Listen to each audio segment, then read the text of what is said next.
ये है 9 महीने का बच्चा। ये माँ के पास रहे या बाप के पास, एक विवाद चला है दोनों माँ बाप के बीच में। क्या कसूर था इस बच्चे का? इसको इस धरती पर लाने वाले दोनों ही अलग अलग रह रहे हैं। अब बच्चा जाए तो कहाँ जाए? देखिए पूरी वीडियो 2 भागों में, पहले लड़की पक्ष और फिर लड़के पक्ष को, कि क्या सही है क्या गलत है। आप कमेंट बॉक्स में अपने विचार ज़रूर रखें। नमस्कार, मैं सतीश कुमार और आप देख रहे हैं रेवाड़ी हलचल। जैसा कि आपको पता है, हमारे क्षेत्र में अपने चैनल के माध्यम से लोगों की समस्याओं को अधिकारियों तक, बड़े उच्च अधिकारियों तक पहुंचाया जाता है और हर समस्या का सॉल्यूशन करवाया जाता है, उसका प्रयास किया जाता है। आज हमारे क्षेत्र में एक महिला के साथ ही बहुत बुरी घटना हुई है। अपने बच्चे के लिए वो तड़फती सैकड़ों किलोमीटर से दूर यहाँ आज आ करके पता नहीं कितने दिन से यहाँ पे पड़े हुए हैं और अपने बच्चों की तड़फ के लिए माँ को तड़फाया जा रहा है बच्चे के लिए, और उनका बच्चा नहीं दिया जा रहा। इस तरह की उनकी बातें हैं। हम बातें करवाएंगे उनसे कि क्या मामला था, कब उनकी शादी हुई थी, किस तरह से शादी हुई थी और आज किस तरह के हालात बने हुए हैं, किस तरह की उनको धमकियां मिल रही हैं और किस कदर वो परेशान है अपने बच्चों को लेकर। एक बच्चा देखिए जिसका कोई कसूर नहीं, जो मात्र 9 महीने का बताया गया है, वो बच्चा आज माँ बाप के आपसी झगड़े की वजह से तड़फ रहा है, परेशान हो रहा है अपनी माँ के लिए। जो माँ सिर्फ 9 महीने का बच्चा, उसके लिए कैसी तड़फ होती है आप समझ सकते हैं माँ की भावना को। और वो माँ यहाँ अयोध्या जिले की बताई गई, यूपी से, वहां अपने बच्चे के लिए गिड़गिड़ा रही है, लेकिन उनको बच्चा नहीं दिया जा रहा। पुलिस प्रशासन का भी इनको सहयोग मिलना है, जैसा कि इन्होंने बताया। डहीना चौकी में ये गए थे, उनसे भी इनको काफी सहयोग मिला है, लेकिन अभी तक इनका बच्चा इनके पास नहीं आया है। और इनका प्रयास है कि आप लोग सभी सपोर्ट करें, ये वीडियो ज्यादा से ज्यादा वायरल कर अधिकारियों तक पहुंचाएं और इनके बच्चे को इस माँ से मिलवाते हैं, उस माँ से। और उस जो लड़की है उनकी माँ भी यहाँ आई हुई है अयोध्या से। हम इनसे पूरा मामला जानेंगे कि क्या मामला है और किस तरह इनके साथ क्या घटना घटी, किस तरह से धोखे से इनसे शादी करवाई, बच्चा करवाया और आज ये अपने बच्चे के लिए तड़फ रहे हैं। माँ जी राम राम। राम राम। क्या मामला था माँ जी? पहले तो आप अपना एड्रेस बताया, आप कहाँ से हैं, कब आपकी बेटी की शादी हुई? अयोध्या की रहने वाली हूँ जी। और इसका लड़का मेरे होटल पे आता था, चाय पानी पीता था, तो इनसे बोला कि भैया कहीं लड़का बता दो, मैं शादी करूँगी। तो कहा चाची मैं बताऊँगा। तो हम कहा चांदपुर के हो गए तो कराना, नहीं तो और कहीं नहीं कराना। कहीं नहीं ठीक है। इसके बाद मैं यहाँ से शादी ये करा दिया, ये शादी कराया और लड़की का फोटो भेजा तो ये लोग सहमत हो गए। तब कहा चलो ठीक है। तो कहीं दिल्ली के रहने वाले हैं, लड़का दिल्ली से मैं कराऊंगा, ये नहीं बताया कि रेवाड़ी का है जी। इसीलिए यहाँ पर मैं शादी नहीं अभी करूँगा। कि ऐसा है कि केस चल रहा है, लड़की का केस चल रहा है, दूसरी शादी जो है वो केस ख़त्म हो जाएगा तो मैं शादी करूँगा। अभी 2 महीना 3 नहीं करूँ। तो ये सब ज़बरदस्ती शादी दवा के कोर्ट मैरिज करा लिया, शादी का 10 दिन के अंदर में विदाई करा लिया जी। जैसा कि आपको पता है हमारे क्षेत्र में लड़की और लड़कों के अनुपात में कितना अंतराल है। आज हालात ऐसे बने हुए हैं कि लड़कों की शादी होना बड़ा मुश्किल काम हो रहा है, खासकर हरियाणा में और खासकर रेवाड़ी जिले में। यहाँ से आपने देखा होगा अनेकों रिश्ते होते हैं यूपी से या कहीं और भी बाहर अदर स्टेट से, तो वहां से काफी लड़कियां आ रही हैं, रिश्ते हो रहे हैं, शादियां हो रही हैं। लेकिन कई मामले इस तरह से खुलासे होते हैं कि उन लड़कियों के साथ गलत होता है। कुछ दिन पहले का भी एक हमारे क्षेत्र का मामला था, जैसे जिन्होंने जैसे बता रहे हैं इसी तरह उस महिला के साथ भी हुआ था। एक बच्चा पैदा करवा के उनको घर से निकाल दिया गया, ना तो बच्चा दिया गया उनको और ना ही उनकी कोई केयर की। तो इसी तरह से इनकी घटना है। जैसा कि बता रही है, इन्होंने बताया कि हमारे कोई ये जानकार थे, नजदीकी थे, जब लड़की और लड़के की शादी के रिश्ते की बातें हुई तो उन्होंने बताया कि दिल्ली के लड़के हैं, जब नहीं वो हरियाणा के थे, हरियाणा के नहीं बताया, दिल्ली के बता करके रिश्ता करवाया। हम कहें चांदपुर में होगा लड़का तो बताना मैं शादी करूँ। तो ये कहें कि दिल्ली में है लड़का और पहचानी के दोस्त है, इसीलिए हम, हमारी बहन भी है दिल्ली में। चांदपुर तो, कोई आपके जिले में वहाँ कोई गाँव है? नहीं, हाँ गाँव है। आपने कहा कि चांदपुर में कोई अगर रिश्ता है तो बताओ। तो उन्होंने कहा कि चांदपुर में नहीं, दिल्ली में है लड़का। हाँ, दिल्ली में जी। तो हम कहा ठीक है, जैसे देश प्रदेश से कोई जाता है उससे लड़कियां हो रहे, हम लोग तो वहाँ आते जाते हैं, दिल्ली में आते जाते हैं जी। तो इसीलिए हम कहा चलो ठीक है करेंगे। अभी नहीं करेंगे भैया शादी, करेंगे कब? जब फाइनल हो जाएगा मुकदमा तब करेंगे। किसका मुकदमा फाइनल? लड़की का शादी जब पहली शादी की थी, लड़की की पहले शादी हो रखी थी। हाँ, तो मुकदमा चल रहा। तो ये सब कहीं मुकदमा मैं देख लूंगा, मुकदमा हम देख लूंगा। तो हम कहा ठीक है। तो इसके बाद मैं कहा अभी 2 महीना की बात करूंगा, भाई हमारे पैसा कौड़ी नहीं है, कहीं पैसा की चिंता न करिए, मैं मुकदमा देख लूंगा। हम कौन देने लायक नहीं है कुछ, हम क्या देंगे इसका? तो कहें कि इनका लड़का कहा मुझसे पैसा ले लो, हाँ जो अंगूठी देना हो दे दो। तो हमें अंगूठी दिया था। आपने अंगूठी दिया था लड़की हाँ, को? लड़कों को अंगूठी दिया था और वो लोग जेवर दिए थे, जेवर वो ले लिया और अंगूठी पता हमारे हाथ में नहीं दिया गया। जी। हाँ, जैसा कि इनकी भाषा आप समझ पा रहे हैं, इन्होंने बताया कि कोई चांदपुर गांव है इनके नजदीक, वहां इन्होंने रिश्ते की बात की, लेकिन इन्होंने कहा कि लड़का यहाँ नहीं दिल्ली का है, तो ये दिल्ली के लिए भी राजी हो गए। जैसा कि इन्होंने बताया लड़की की एक शादी पहले भी हो चुकी है और उसका मामला कहीं कोर्ट में चल रहा था, तो इन्होंने उनसे ये भी कहा कि पहले वो जो केस है उसको रफा दफा हो जाए, उसके बाद हम रिश्ता करेंगे। लेकिन इन लड़के वालों ने कहा कि वो केस जो भी है हम देख लेंगे उसको। इन्होंने ये भी बताया कि हमारी आर्थिक व्यवस्था अभी सही नहीं है, हम शादी करने के अभी लायक नहीं है, हमारे पास कुछ पैसे हो जाएंगे उस समय हम शादी करेंगे, तो हमें कुछ समय चाहिए। तो लड़के वालों ने ये तक भी कहा है कि आपको कोई चिंता करने की जरूरत नहीं, जो भी व्यवस्था होगी हम करेंगे, आपको कोई पैसे खर्च करने की जरूरत नहीं है। जैसा कि इन्होंने बताया, ये लड़की की माँ है और इन्होंने कहा है कि हमने लड़के को सगुन के तौर पे एक अंगूठी भी दी है सोने की। हाँ जी, उसके बाद क्या? उसके बाद इसका लड़का पैसा दिया तो मैंने अंगूठी लाया जी, इनका लड़का लाके अंगूठी दिया, मैं पहना मंदिर में, दोकाली मंदिर पे शादी हुआ, जयमाल से दोनों इनकी माँ भी रही हैं, ये आंचल भी रही हैं और इनका जीजा भी रहे, आंचल के आदमी रहे जी, और इनका नंदोई भी रहे और काना से इनका लड़का रहा और हमारे घर के सब परिवार रहे। तो एक आगे ठीक है, जब यहाँ है शादी, फिर भी रोका गया कि रोको रोको, कहीं नहीं जल्दी में जाने को देर हुआ। हमारा दामाद जो बड़े वाले माजिल वाली दामाद है, वो अपने बहनों को लेके आया कि पता आता कहले कहाँ से, दिल्ली में कौन ठहरा है गाड़ी का, तो हम शादी वही लगे कराएंगे। तो कहीं नहीं जल्दी करिए, भेजिए, बस यही पे जल्दी करा के हाल ही में। तो मेरे हरियाणा में झगड़ा हो रहा था, हमारे हरियाणा में झगड़ा हो रहा है घर के। जो प्रोसेस होता है शादी का आप सब देखते हैं, यहाँ के जो हरियाणा के बच्चे शादी करके लाते हैं वो लगभग इसी तरह करके लाते हैं। यहाँ से लड़के को दिखाया जाता है फोटो वगैरह मोबाइल पे ही घर मकान दिखा दिया जाता है, बता दिया जाता है, यहाँ की जानकारी पूरी दे दी जाती है लड़के की, और उस पर विश्वास करके वो शादी कर देते हैं लड़के वाले। और जबकि उसमें रोल होता है बिचौलिए का, वो बताता है लड़के के बारे में सब कुछ सही है, बढ़िया लड़का है, बढ़िया परिवार है, और वहां से लड़की की फोटो वगैरह जो भी दिखा के, क्योंकि यहाँ जरूरत होती है लड़कियों की, तो ये सब कुछ एक्सेप्ट कर लेते हैं उस टाइम, चाहे कैसी भी हो, जो भी हो, कैसी भी हो, हम चलेगी, कोई दिक्कत नहीं। क्योंकि शादी हो नहीं रही थी लड़के की, ये हालात बने हुए, तो इस वजह से उन्होंने जल्दी की और कहा कि फटाफट आप जैसे भी है तैसे भी है, हम शादी करके ले जाएंगे, जो कुछ होगा वो आगे हम देख लेंगे। जैसा कि उन्होंने बताया कि लड़की जो है उनकी जो जानकार है जिन्होंने रिश्ता करवाया था, उन्हीं के लड़के ने पैसे दिए थे, जो सोने की अंगूठी लड़के की बनवाई थी उसकी ये गवाह उस बात के, इन्हीं से पैसे लेके वो अंगूठी बनवाई, और जो प्रोसेस होता है मंदिर में शादी करवाई, उसके बाद में कोर्ट भी जो कार्रवाई होती है, कागज कार्रवाई उन्होंने की, और उसके बाद ये शादी करके यहाँ पे आ गए। जी, आप बहन जी बताइए कि आपके साथ क्या घटना घटी और क्या परेशानी आ गई सर? आपको? जब मैं यहाँ शादी करके आई तो मैं तो सोची थी कि दिल्ली में हो रहा, जब मैं यहाँ शादी करके आई, देखो इनके घर में ना तो सही से व्यवस्था था, वहाँ तो हाई फाई बताया गया था। जब मैं यहाँ आई, मेरे से मतलब कुछ दिन मुँह दिखाई हुई, तो इनके घर में टाइल्स लगा, इनके घर में सारी व्यवस्थाएं अच्छी होने, फिर जैसे मतलब 2023 में मेरी शादी हुई, 23 मई को 5 मतलब 1 साल शादी नहीं हुई, उसके बाद एक दूसरे सामने बच्चा आ गया पेट में, और उसके बाद से बच्चा इन्होंने कहा मतलब मैं पेट से हुई तो मैं अयोध्या में बच्चा पैदा की, शादी भी अयोध्या में। उसके बाद फिर मैं बच्चा लेकर जैसे यहाँ आई, इन्होंने बच्चा छीन लिया, उसके बाद मुझे मार मूर के भगा दिया। फिर मेरे को कह रहा था कि मैं बच्चा नहीं दूंगा, मैं कहा बच्चा लूँगी। फिर इनके जेठ के पास में आई, मैंने कहा मेरा बच्चा है मैं दूंगा, तो कह रहा तेरा बच्चा, तू बाज थी, तेरे को बच्चा कैसा पैदा हुआ, ऐसे वैसे। मैंने कहा मेरा बच्चा है, मैंने पैदा किया। तो मैंने कहा अगर आपको यकीन है तो डीएनए करा ले, तो कह रहा मैं ना पूछ सकता। मेरे पहली बीवी उसकी भी थी, पहली बीवी मिथिलेश थी, और उसकी शादी इससे हो रखी, जो कि इसका डिवोर्स नहीं हुआ था।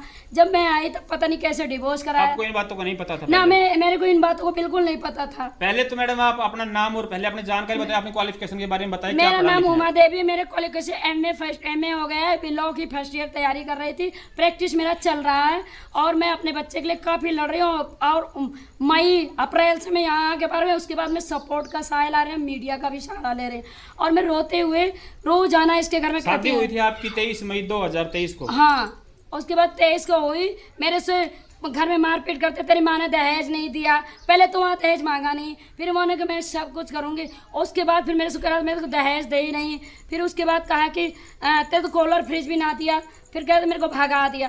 फिर जब मेरा बच्चा पैदा हो गया तो मेरा बच्चा ले लूँगा, तू चाहे जहाँ जा। फिर रोते हुए मैं आज भी बच्चे के लिए मैं प्रैक्टिस का मतलब कोशिश करें कि मेरा बच्चा मिल जाए, और मेरे को बच्चा वो दे नहीं रहे हैं, और उसके बाद वो लेकर बैठे हुए हैं, और पहले बीवी का बच्चा भी है, पहली बीवी ना रह रही, और मारपीट रोज जाना घर में करते रहते हैं, जिस कारण से मैं रह नहीं पा रही। देखिए, इस लड़की के बारे में अगर जानकारी, जैसा कि इन्होंने बताया, कितनी पढ़ी लिखी लड़की है, ग्रेजुएशन किए हुए हैं, BA MA करके ला की तैयारी कर रही हैं, और एक शिक्षित लड़की होने के बावजूद इसके साथ ऐसा धोखा हुआ। जैसा कि इन्होंने बताया कि लड़के की पहले एक और भी शादी हो चुकी थी और उस शादी के बारे में भी आपको शायद शादी के बाद पता चला। शादी के बाद मुझे पता चला, जब मेरा बच्चा पेट में आ गया तो मेरे को बताया मेरी बीवी है, मेरे बच्चा है, तू मेरे से डिवोर्स लेकर चले जाओ, बच्चा यहाँ आता है तो 2.5 लाख रुपया ले रहा। मैंने कहा मैं 2.5 लाख रुपया नहीं। तब मैंने इनके करके सारी जासूस की। फिर मैंने अपने बारे में, डिग्री के बारे में तो मैंने इतना पढ़ा लिखा, तब इन्होंने मेरे से थोड़ा हो गया। उसके बाद फिर मैं मार के भगा दिया। तब मैंने अपनी मौसी अगुआ जो मेरी शादी कराई थी फिर उनको बताया। फिर मेरी मम्मी को यहाँ बुलाया गया था तो मेरी मम्मी आई यहाँ, कह कि मैं बच्चा दे दूंगा, उमा को नहीं दूंगा। तो मेरी मम्मी आई, फिर अगुआ को लेकर काफ़ी गई, फिर नहीं दिया तो फिर मेरे को बुलाया गया, फिर मैं आई हूँ। तो आज भी वही प्रोसेस चल रहा है कि बच्चा नहीं दूंगा। अभी तक मेरा बच्चा आया नहीं, मैं संतुष्ट नहीं हूँ और मैं उसके लिए डिप्रेशन में जा रहा हूँ, परेशान हूँ। आपने कहाँ कहाँ गुहार लगाई अपने बच्चे मैंने के लिए? देखिए डायनो चौकी पे भी गुहार लगाया, धारू और चौकी पे गुहार लगाया। उन्होंने तो मतलब सुनवाया तो बच्चा यहाँ पहले जेठ भूपेंद्र और हेमलता पूजा सौरभ इनके पास बच्चा था, तो वहाँ से किसी तरह देवेंद्र के पास लेकर आया। देवेंद्र वैसे मैं वैसे टाइटल से मैं मौरती, ये यादव थे। और उसके बाद वहाँ से बच्चा लेकर आए तो फिर इनके अंडर में फिर डायनो चौकी में लेकर गए। लेकिन मैं कहा मैं बच्चा नहीं दूंगा, 2 लाख रुपए ले लो और उसके बाद मुझे तलाक दे दो और अपना गुजारा कर लो। मैंने कहा नहीं, मैं नहीं जाऊंगी। मुझे अभी महिला थाना के लिए कहा गया है कि वहाँ तुम्हारा बच्चा काउंसलिंग होगा, दिया जाएगा। जी, कहने का मतलब ये है कि बच्चा जो है वो उनके पास है आपका। हाँ, और आप चाहते हो अपना बच्चा लेना। हाँ। और उनका कहना है कि उन्होंने बच्चा पैदा करवा लिया, अब वो आपको नहीं रखना चाहते। हाँ, नहीं रखना चाहते, बच्चा नहीं देना चाहते। जी, आप क्या चाहते हैं? क्या आप, अगर वो आपको रखना चाहें तो क्या आप वहाँ रहने को तैयार हैं? मैं वहाँ के रहने कैसे, आप तो केस हो गए सारा के, जो पहले तो ना हुआ था तो मार पीट रहा था, भगा रहा था। अब तो पुलिस चौकी सारा चीज हो गया तो मेरे जान का खतरा भी है और मारपीट बहुत ज्यादा बढ़ जाएगी। और से ही पहले ही वो एक बीबी को मार कर भगाया, फिर मुझे भी मार रहा था। तो मैं ये सब सोचकर मैंने पुलिस का चोरी से फोन किया था 112-29 को, फिर वो मुझे भगा दिया तो मैं चली गई। तो यहाँ आई, फिर उसी बच्चे के प्रोसेस अभी भी चल रहा था कि मेरा मिल जाए। देखिए, ऐसा है, समाज हो या पुलिस प्रशासन हो, कोई भी हो, वो चाहता है कि जब 2 घर झगड़ा होता है, अलग अलग होते हैं, आप अलग हो गए, आपके हस्बैंड अलग हो गए, लेकिन मर आती है बच्चे की, उसका क्या कसूर था? उसने, आप लोगों ने दोनों ने मिलकर उसको पैदा किया, इस धरती पे लाने वाले आप दोनों हो। और आज वो बच्चा अपनी माँ के लिए तड़फ रहा है, कल आप अगर उसको ले जाते हो तो अपने बाप के लिए इन्होंने तड़फेगा। कहा था, इन्होंने मेरे को कहा था ये मेरे से बच्चा नहीं पैदा हुआ है। मैं तो नापुरुष सीख पतन था, कैसे पैदा होगा? मैंने दवा कराया तो मैंने कहा तेरे सुनील का बच्चा है। मैंने कहा मैं सुनील का, तेरा बच्चा है। मेरे पे आरोप लगा रहा था कि तेरा ये पेट से यूपी से लेकर आया, तू ऐस को लेकर। जब पैदा हो गया 9 महीने को, तब इसको लालच आ गई बच्चे रखने का। उसके पहले ना तो ये अयोध्या जिला में वो ऑपरेशन से बच्चा हुआ था और उसके बाद वहीं कोर्ट मैरिज हुई थी, वहीं सब कुछ हुआ था। उसके बाद ये जबरदस्ती बच्चे को यहाँ में जब आई तो छीन लिया गया और फिर नहीं दिया गया। फिर मेरे को मतलब पहले आपको बोला गया ये हमारा बच्चा नहीं है, हाँ, आप कहीं और से लेके आए हाँ, हो। कहीं और से। फिर कहता ये विजय का है, सोनू का है, फिर ये कहता था। फिर मैंने कहा वो तो मेरा भाई है, वो तो मेरा जीजा है, मतलब मेरी शादी करवाए। उनसे मैंने ना, जब ये झगड़े हुए थे इन्होंने शांत करा, मतलब कर दिया। तो कह रहा पेट से लेकर गए तो फिर तो वहाँ सर बात बनाकर मतलब आपस समझौते में फिर मुझे वापस ले आया। फिर मेरी मोबाइल खो गई, जिससे अगवा में मैं अपने मौसी को बताया ना, मैंने कहा ऊपर सब कुछ अच्छा हो गया तो क्यों ज़रूरी है इनको बार बार परेशान करना। तो वो ले आया। उसके बाद फिर वही हाल किया तो मेरी मम्मी फिर लेकर गए। फिर उसके बाद वहीं डिलीवरी कराई, वहीं बच्चा हुआ, 9 महीने का हो गया। फिर मैं 9 महीने बाद यहाँ लेकर आई तो इन्होंने बच्चा 9 महीने का जो खेलने लगा, इनको सुंदर दिखने लगा, तब इन्होंने कहा मैं रख लूँगा, मेरा बच्चा।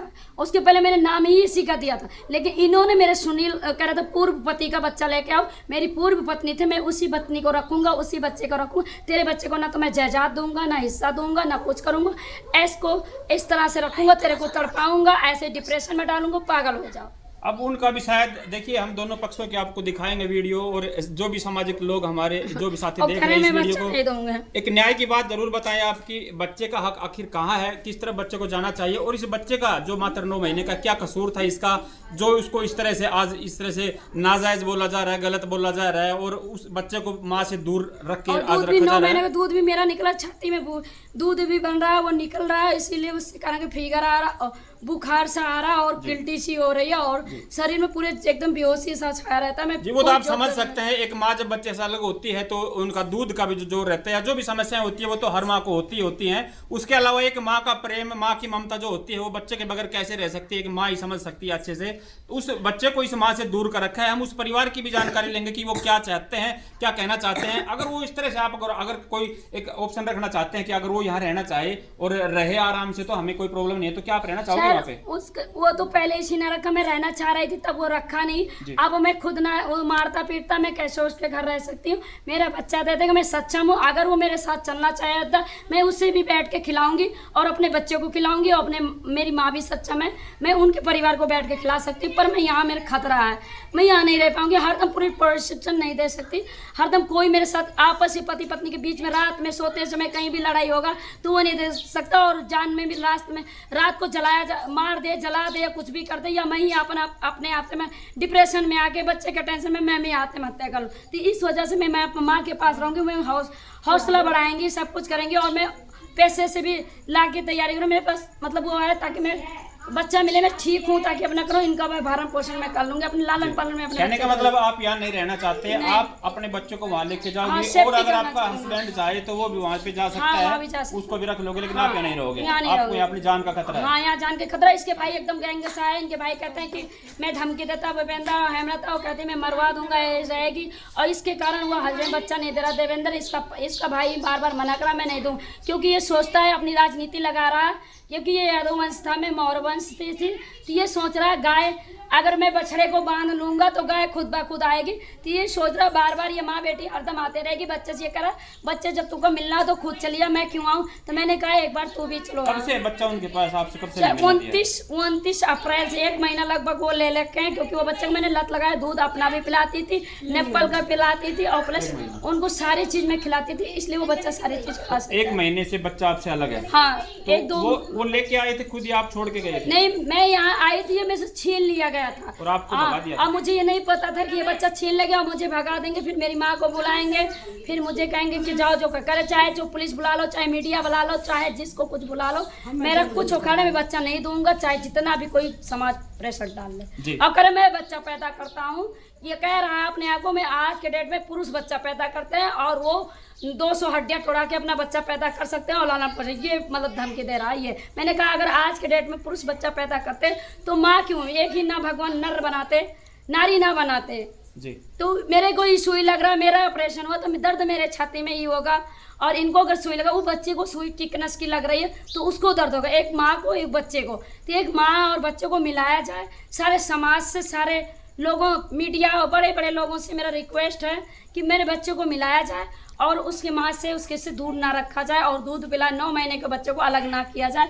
उसके बाद अगर बड़ा हो जाता है, अगर ये लेना चाहता है फिर ले सकता है। जी देखिए, एक माँ किस तरह से दर्द बयां कर रही है अपना। इनका बार बार यही कहना है कि मैं अपनी बच्चे के बिना नहीं रह सकती, मेरे बच्चा मुझे दिलाया जाए। सारे समाज से, पूरे पुलिस प्रशासन से इनने सहयोग की कामना करते हुए कहा है और अपना गुहार लगाई है कि मेरा बच्चा कृपया करके मुझे दिलवाया जाए। तो इस वीडियो को सभी साथी ज़्यादा से ज़्यादा शेयर करें और सभी मेरी अधिकारियों से भी विनती है कि इनको इनका बच्चा मिले, इनको न्याय मिले और एक माँ को बच्चे से अलग ना किया जाए। हम मिलते हैं दूसरे परिवार से, और उससे पहले हम बात करवाते सभी हैं माँ बहनों से, सभी माँ बेटियों से यही रिक्वेस्ट है कि कभी भी धोखेधारी में ना, ऐसे जल्दबाजी में जो भी कराए उनसे पूरी पूछताछ किया जाए, फिर शादी के बारे में किया जाए। इन माँ बेटियों से ये रिक्वेस्ट है कि मेरा बच्चा मैं माँ से अलग ना किया जाए, क्योंकि आने वाले भविष्य में जो घटना आज मेरे घटा क्या हो सके उसके, अगर वही घटना भूपेंद्र की बेटी के साथ हुआ होता तो क्या वो बच्चा उसके घर वाले रख लेते, तो क्या भूपेंद्र चुप रहता है ऐसे? वही देवेंद्र की बहन के साथ हुआ होता तो क्या वो आज बच्चे अपने माँ से अलग करते? वो जो कि खुद आज घर जमाई बन के बैठे हुए हैं, उनकी निर्मला, वो सब, क्या आज जो समाज में मेरे साथ हो रहा, क्या उस सब समाज के साथ वही होता? क्या चुप बैठता? वो भी ऐसे ही मेरी तरह चिल्लाता, गुहार लगाता। सबसे प्रथम सभी माँ बेटियों से, सभी बहनों को ये एक संदेश देना चाह रही हैं कि अगर कोई भी, अपने हरियाणा स्टेट की बात हो या यूपी की हो, कोई भी बेटी जब अपना परिवार से कोई अपनी बेटी को शादी करके भेजता है तो पहले जांच ले अच्छे से, पहले परिवार को देखे किस तरह के लोग हैं। किसी लोगों के बीच के लोगों के या किसी भी इस तरह के लोगों की झांसे में आकर अपनी बेटी की जिंदगी बर्बाद ना करें। पहले पूरी इंक्वायरी करके फिर अपनी बेटी की शादी करें, और कोई भी भाई या परिवार अपनी बेटी के साथ ऐसा ना करे। और कोई भी जो यहाँ शादी करके लेके आ रहे हैं वो इस तरह की लड़कियों के साथ जो इतनी दूर से आकर उनका घर बसा रही हैं, उनके साथ इस तरह का व्यवहार ना करें, क्योंकि ये भी एक माँ है और इनके भी ममता होती है। और फिर मैं कह दूँ सर की जैसे कि 2 लाख रुपए, जैसे कोई भी माँ इतने बच्चे 18 साल के 19 साल की अपनी लड़की कर लेती है, तब वो माँ नहीं उबती थी। 2 लाख 3 लाख में लड़कियों के बीच के बिचौले जो पैसा खाते हैं, उनको ये उनसे पूरी जानकारी, अपने बेटियों को जहाँ जिस राज्य में उसी राज्य में बेहे, उसी राज्य में उसे खुश रखें और दूसरे राज्य में ना उसको लाए। ना ये चीज़ें क्राइम है, एक तरह से समझ लीजिए क्राइम है ये। और क्योंकि ये 2 लाख 3 लाख अगर देने की बात हो तो वो 18 साल तक अपनी बेटी जवान करती है, 2 लाख में क्यों बेचे? क्योंकि बीच के बीच जो माँ होती है, जैसे कि मेरी माँ सरोज है, वो मेरी माँ हमें पढ़ा लिखा के ला कराई, MA BA कराई, कम से कम 50 से 60 हज़ार प्राइवेट कॉलेज से मैंने पढ़ा लिखा। परमहंस ऋषिकेश उपाध्याय मेरा कॉलेज है, संत दिला से ये साकेत डिग्री कॉलेज रानोपाली अयोध्या श्री राम मंदिर जहाँ बना वहाँ का मेरा डिग्री है। और मेरे सर ऋषिकेश उपाध्याय जी मेरे गुरुजी हैं, और अध्यात्म में मधु परमहंस जी हमारे गुरुजी अध्यात्म में जो हैं। हमारे गुरुजी सत्संग में कहते धन गया तो कुछ भी नहीं गया, स्वास्थ्य गया तो कुछ भी गया, लेकिन चरित्र गया, मान मर्यादा, घर की इज्जत, घर की बहू गई तो सब कुछ चला गया, इंसान का कुछ भी नहीं रहा। तो कहने के समाज में है अपनी बहुओं को इज्जत दिया जाए, अपने ही स्टेट में, अपने ही टाइटल में, अपने ही जातियों में किया जाए, अदर जातियों को ना लाया जाए, बलगा फुसला कर उसको बहला बुला। उनकी माता भी ना पढ़ी लिखी रहे, लेकिन उनके तरफ इस तरह का शादी समाज में, समाज को मैं यही संदेश देता था। आज मैं पढ़ी लिखी थी तो मैं इतना गुहा लगा, कल की वो बेटी ना पढ़ी लिखी हो उसको अंदर में आवाज़ उठाने से दबा दिया जा रहा है। कुछ समाज में सारी जो तेज लड़कियां उनको भी दबाया जा रहा है, उनको धमकाया जा रहा है, मैं सुपारी दे के मार दूंगा, ये कर दूंगा, फलाना कर दूंगा, लेकिन मैं ये चीज़ें नहीं करूँ। लेकिन मैं सक्षम थी तो मैं आवाज़ उठा रही हूँ। लेकिन मैं रिक्वेस्ट करूंगी सभी से, अपनी बेटियों को अपने राज्य में वे, अपने टाइटल में वे, अपने सारे में करें। और जैसे आज मैं तड़पनी, आज कल की दूसरी और शिकार हो सके, तीसरी और शिकार हो सकती है सर, इसलिए। इस बीच हम बात करवाते हैं, आंटी जी हैं जो इनके शायद पड़ोस गांव के हैं, यूपी से। सर ये था, ये बयान था, ये जो शादी का इसमें अविवाहित है सब था सर। जी, इनके पास सारे प्रूफ हैं शादी के, जो कोर्ट मैरिज वगैरह की इन्होंने ये प्रूफ दिखा रही हैं। आज दहीना चौकी में इन्होंने एप्लीकेशन दी, वो भी ये दिखा रही हैं। तो आगे भी अपनी लड़ाई लड़ेंगे अपने बच्चे के लिए, हर जो लड़ाई लड़ सकती है वो लड़ेंगे। और जान भी मेरी चले जाए फिर भी मैं बच्चे के लिए लड़ती हूँ, उसके भविष्य का सवाल है, कल का वो बच्चा पढ़े लिखेगा उसका। आंटी जी हमारे साथ बने, उन्होंने जिनकी हेल्प से इनका रिश्ता हुआ था। आंटी जी आपके बारे में भी बताया गया, क्या कोई पैसे वैसे लेकर के आपने रिश्ता करवाया था? सर मैंने बिल्कुल एक पैसा नहीं लिया है। किस तरह से जानते थे आप लड़के वालों को, लड़की वालों को? इस तरह से जानी थी कि मैं 2 लड़की अपनी इधर ब्याही थी जी, तो मेरी दोनों सुखी हैं जी। तो जब इन्होंने कहा तो मैंने कहा चलो ठीक, जब मेरी लड़की सुखी है तो उधर आपकी भी सुखी रहेगी जी। जब मैंने इनकी लड़की की शादी करवा दी यहाँ जी, अच्छा करवा दी, तो फिर इनके लिए जब दिक्कत आई तो हम इनके साथ साथ हैं जी, शुरू से आखिरी तक हम इनके साथ हैं, हम इनका साथ दे रहे हैं। ऐसा भी नहीं है कि हम इनका साथ छोड़ के भाग रहे हैं। सर अगर हम पैसा लिए होते तो हम इनका साथ छोड़ के भाग जाते जी। हम बिल्कुल नहीं कहने देते। का मतलब आपने कोई पैसा वैसा नहीं कुछ लिया, भी नहीं आपने लिया। निस्वार्थ भाव आज से। चौकी का बात आया था, मैं मौसी जी गई थी। हाँ। तो आज मेरी ये जो मौसी है, नाम क्या है आपका? मौसी राजकुमारी मौसी हैं, जो चांदपुर से हैं, फैजाबाद, यानी कि एक अगुआ भी हैं और समाज में जो एक रिश्ते दिए जाते हैं उस थ्रू से मौसी लग रही है। और आंचल एक बहन है जो कि इनकी 3 लड़की हैं, एक लड़का पैदा, जो कि मेरे आशीर्वाद से मैंने कहा इनको लड़का ही हो। और मैंने अपने आप को कहा था, क्योंकि मैं अध्यात्म में थी तो मैंने ये से कहा। फिर इन्होंने मेरी शादी करवाई थी, आज चौकी पे मेरे साथ गई थी ये राजकुमारी जी, आज साथ मेरे गई थी। उसके बाद इन्होंने कहा मेरे पलटी होने लगा, सब कुछ हो रहा था। वो जो सरपंच जी थे भूपेंद्र ने कहा होगा सरपंच से कि इन्होंने 2 लाख रुपया राजकुमारी ने लिया था, विजय ने 2 लाख रुपया लिया था, तो इस लड़की को मेरे हवाले बेच दिया है। इसलिए मैं इस लड़की को खरीद लिया, अब इसके बच्चे को खरीदना चाहता हूँ 2 लाख। लेकिन मैंने कहा मुझे पैसा नहीं चाहिए, मेरा बच्चा चाहिए, मैं कुछ नहीं चाहिए, मेरा बच्चा ही चाहिए। तो आपके बारे में जैसा कि आप चौकी में गए और जो लड़का पक्ष है उन्होंने बताया कि उन्होंने पैसे लिए बीच में, तो इस बारे में क्या कहिए? ऐसा है, मैंने एक पैसा नहीं लिया है जी। किसी से, मैंने एक पैसा नहीं लिया है। तो झूठ बोल रहे हो? क्योंकि आप ये बताइए, अगर मैं पैसा लेती हूँ तो आप हमें ये बताइए, मेरे बच्चे का दोनों पैर टूट गया है और मेरे पूरा गांव मेरा साथ दिया है, मुझे चंदा लगा के हम इलाज करवाए हैं, वो पेपर में निकला है पूरा बाकायदा, मेरे पास प्रूफ है। तो अगर हम पैसा लेते होते तो हम चंदा क्यों लगाते जी? मेरे बच्चे का इलाज चंदे से क्यों होता जी? मैं तो पैसे वाली होती। फिर कहने का मतलब आपने कोई बीच में पैसा नहीं लिया, आप बेबुनियाद जो आरोप लगा रहे हैं। हाँ, ये बेबुनियाद आरोप लगा रहे हैं सर। जो है हमने इनकी शादी जब करवा दी तो हम इनके यहाँ जब विवाद हुआ तो हम आए, हमारा लड़का यहाँ आया था और लड़ाई झगड़ा करके और इनको लेके गया, इनके मायके में छोड़ दिया और बोला कि अब जो वो लोग आते हैं लेने तुमको तो तुम जाना नहीं जब तक मुझे ना बुला लेना, आप मुझे बुलाना जब मैं कहूँगा जब जाना। इसके पहले मत भेजना। फिर इन दोनों में पता नहीं कैसे क्या हो गया, हमें मतलब सूचना तक नहीं दिया गया और ये लोग मतलब 1 साल तक पूरा आते जाते रहे, अपना आना जाना बना लिए। तो अब इसमें मेरी गलती क्या है आप बताओ हम। सर इनकी गलती है, जैसे कि जब मेरे घर में जैसे कि ये जा रही मेरी शादी कराई, इन्होंने शादी करा के, सर मैं ये भी बताऊं एक सूचना ये भी, शादी करा के इन्होंने कभी मेरे घर आना जाना, यहाँ हरियाणा में अपने बेटी जैसे एक बेटी से तू मिलने आती वो भी हमसे भी मिलने, कभी भी इन्होंने मेरे से ना मिलने आई ना कोई। वहाँ अगर यूपी में भी थी, यूपी में बच्चा पैदा हुआ, कभी ऑपरेशन देखने ना आए, कभी कुछ, क्योंकि मेरी मोबाइल फूट गई, इनका संबंध मतलब टूट गया। उसके बाद जब मैं ये जानती थी इनकी मम्मी का दुकान है, इनका बेटा जानता, तो कभी भी आंटी से मिलने आना चाहिए, आंटी आपकी बेटी खुश है कैसा है, कुछ ऐसा कुछ भी नहीं हुआ था जैसा इन्होंने कह रही। उसके बाद जब इन्होंने मदद कर रही थी तो इनको ये कहना था उनके सामने, कब ये भाई इनको पुलिस को बता के आना चाहिए था, इनको आना नहीं चाहता। वहाँ के सरपंच कह रहे थे तुम्हारी वो चोर है। मैंने कहा मेरी मौसी चोर नहीं है, उनको चक्कर आया था वो चली गई, लेकिन वो मेरी बात से सहमत नहीं थे पुलिस वाले, क्योंकि वो और सरपंच भी सहमत नहीं हो। यहाँ तक मुझे भी खरीदने के, यहाँ तो सर को भी खरीदने, सर ने भी मना कर दिया, मैंने पुलिस वालों ने मेरी खूब मदद की, आगे भी मदद कर रहे हैं। उसके बाद ये सरपंच को भी डांट के भगाया और भूपेंद्र को कि तुम आगे इसमें ना, ये दिवेंद्र और इनका है, तो वो लोग वहाँ से गए। फिर इनके विजय ने भी रिकॉर्डिंग भेजा, तन्ने मेरी नाम तो ना ली, मेरा नाम तो ना लिया ना, मैंने ना कि तेरी मम्मी तो चली, तेरी मम्मी मेरे पक्ष में है, तेरी मम्मी मेरे पक्ष में, और वो जो उनका अपने यहाँ ठिकाना दी हुई है, इसको कह दो उसको भगाए यहाँ से, और मैं तुम्हारी मम्मी से हम दोनों समझ लेंगे।